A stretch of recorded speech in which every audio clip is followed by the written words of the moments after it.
The decade began with confidence. The United States stood at the height of its power. Its economy was strong. Its influence reached across the world. Its technology promised a future shaped by progress. But within a few short years, that sense of certainty would begin to fracture. A president would be assassinated. Cities would erupt in unrest.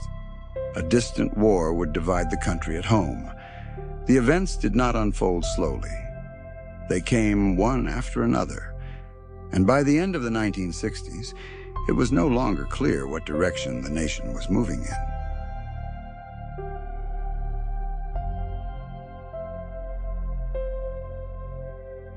The Second World War had ended less than 2 decades earlier. But the peace that followed was uneasy. 2 nations now defined global power: the United States, the Soviet Union. Each possessed nuclear weapons capable of destroying entire cities.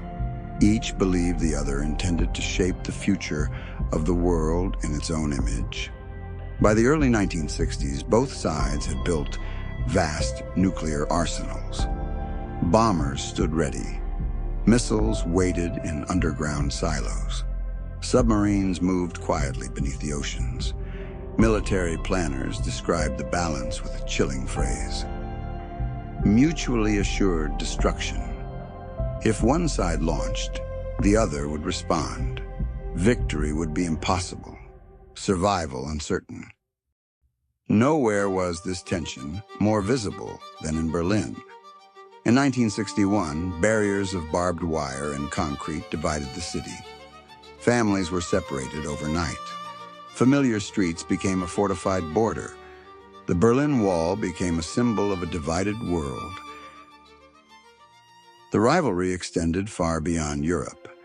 In October 1962, American reconnaissance flights discovered Soviet missile installations in Cuba, launch sites capable of striking cities across the United States. For 13 days, the world stood on the edge of nuclear war. American forces moved to high alert.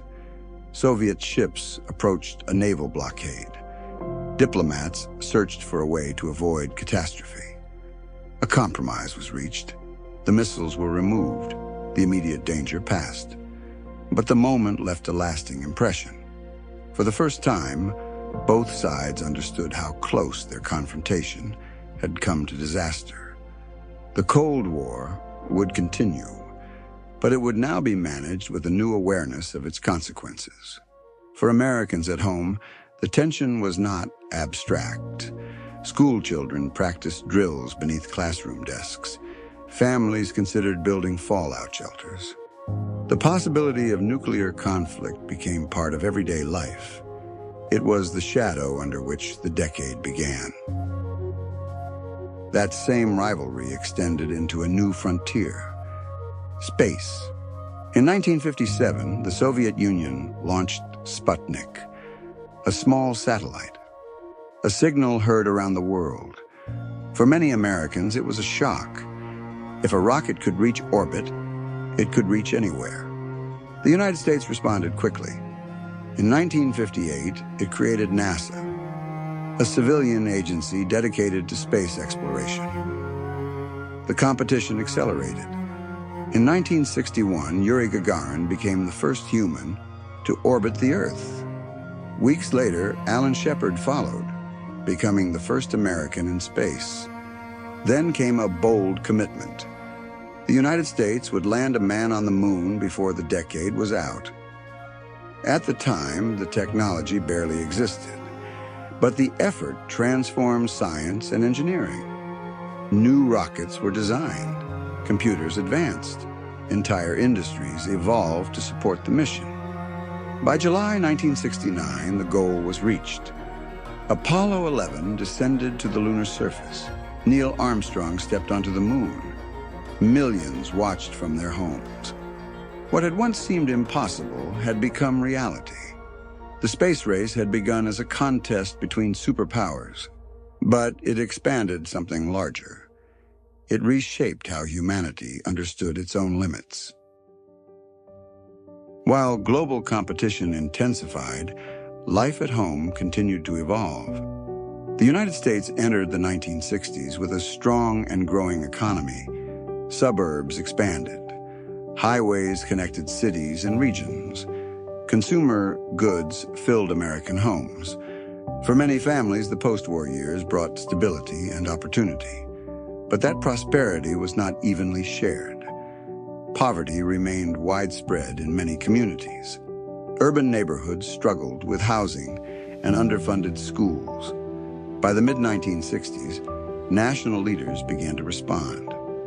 President Lyndon B. Johnson introduced a sweeping domestic agenda, the Great Society. Its goal was to reduce poverty, expand education, and improve health care. New programs followed. Medicare and Medicaid extended medical coverage to millions. Federal funding increased for schools and universities. The role of government in everyday life expanded significantly. At the same time, the economy remained part of a global competition. American leaders argued that prosperity itself demonstrated the strength of their system. Yet even as opportunity grew, so did the awareness of inequality.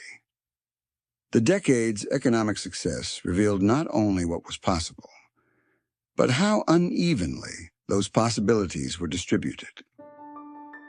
The 1960s were not only shaped by events, they were shaped by how those events were seen. By the early part of the decade, television had entered most American homes.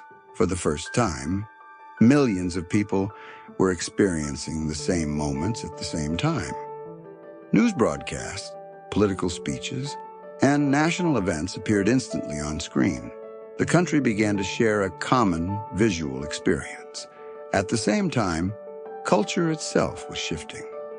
In 1964, four musicians from Liverpool appeared on American television, the Beatles.